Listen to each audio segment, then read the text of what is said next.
আমার আগে সবসময় মনে হতো আমার বাবা আমাকে দেখবে, আমার হাজব্যান্ড আমার দায়িত্ব নেবে, আমার ভাই পাশে থাকবে আর আমার সন্তান আমায় ভালোবাসবে।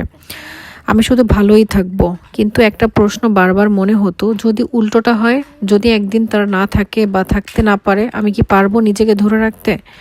তখনই বুঝলাম, বোঝা হয়ে নয়, সহযোদ্ধা হয়ে বাঁচতে চাই, নিজের মতো কিছু করতে চাই, নিজেকে প্রমাণ করতে চাই আমিও পারি। ছোট হোক, 10 টাকা ইনকাম হলেও শান্তি মেলে, কারণ এটা আমার উপার্জন, আমার চেষ্টা, আমার আত্মসম্মান। নিজের টাকা নিজে রোজগার করার আনন্দটা আলাদা। কারো কাছে হাত পাততে হয় না, কারো উপর নির্ভর করতে হয় না, নিজের ইচ্ছেগুলোকে আর দমিয়ে রাখতে হয় না। দিন শেষে আমি চাই নিজের পরিচয় বাঁচতে, নিজের পায়ে দাঁড়াতে। সারা জীবন কেবল রান্নাঘরে আর সন্তানের যত্নে যাতে আমার জীবন না কাটে।